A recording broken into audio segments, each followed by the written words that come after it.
By the time this video comes out, Christmas is right around the corner, and to line that up with this upload, I decided to watch a Christmas movie recently. That being said, Christmas movies were never really my thing. I always thought that films like Elf or Home Alone were, although entertaining for the first time, tended to get really boring and just not that fun to watch year after year after year. Over time, however, I think the concept of a Christmas movie has evolved.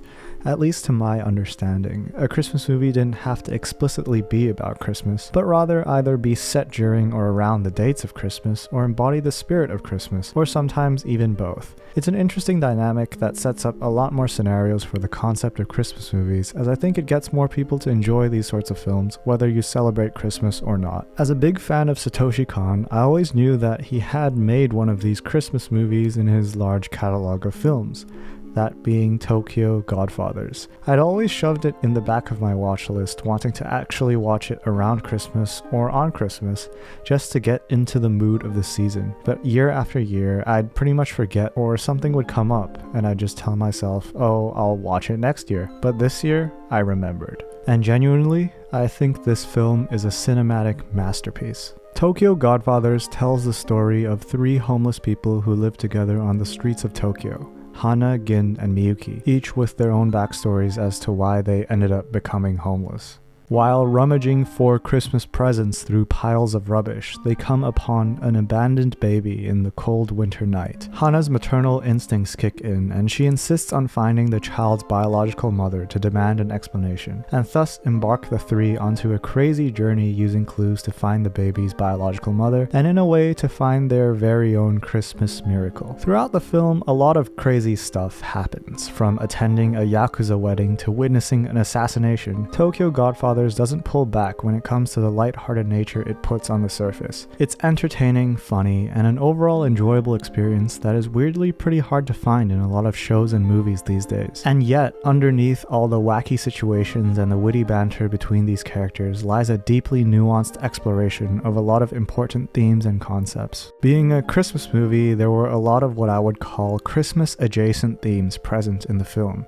Most notably the importance of family. And I think that Tokyo Godfather's presentation of this theme was pretty much perfect. The film largely explores the concept of what a family is, whether it be looking at or experiencing the deep familial bond that forms between the main trio over the course of the film, or seeing the original families of each of the main trio, whether it be the good moments, the bad moments, or just the downright depressing ones. But weirdly enough, for a film that put so much emphasis on family, the idea to star three protagonists that essentially didn't have families on paper anymore was such a unique and interesting choice, and that's what I think actually made certain points of the film hit even harder. In a sense, it was really realistic in its depiction, presenting the idea that despite Christmas traditionally being a time for family reunions, not everyone has a family to go back to due to certain circumstances, like those in the film. Having three imperfect protagonists with their own emotional baggage finding their little area of happiness and going about their Christmas as if they were a happy family themselves was such a great way to go about tackling the complexities of the concept of what it means to be a family. This is definitely reiterated and emphasized throughout the entire film, where they stick together through thick and thin, no matter what happens,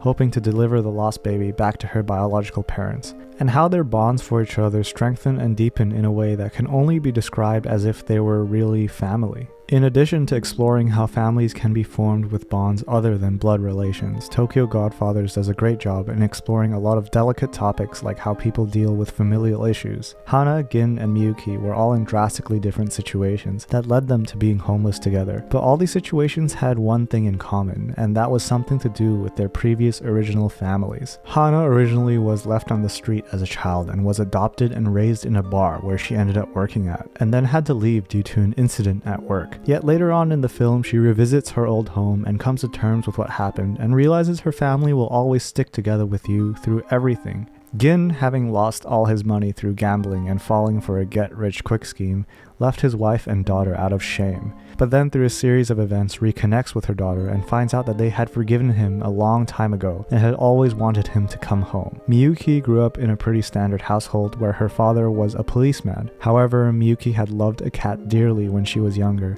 and one day came home to find it missing, decided to blame her father, and then ended up stabbing him. After that, Miyuki had no choice but to run away from him home. Throughout the film, she has multiple chances of reconciling with her father, where it became clear that Miyuki's father had already forgiven her a long time ago. Miyuki constantly runs away from her problems throughout the film, but finally ends up facing it head-on by the end. And speaking of the end of the film, I'd like to touch on the writing and direction Tokyo Godfathers takes. And what a masterfully put together film. Watching Tokyo Godfathers was kind of like watching Pulp Fiction for the first time, where the story had just the right amount of twists and turns where each scene or some side character, although seemed insignificant at the time, mattered a lot later. Every aspect of the film just slot together perfectly in a way that I can only describe as satisfying. And by the time you get to the end of the film, it's like you had finished a perfectly made jigsaw puzzle where every aspect of the film makes sense. I mentioned earlier that a lot of the stuff that happens in the film is pretty wacky and crazy, but many of those events and characters actually add a lot to the story and drive the plot forwards in a unique and interesting manner. Having this sort of storytelling style is a delicate scale to balance, as overdoing it, I think, might cause a lot of viewer fatigue with remembering all these little details.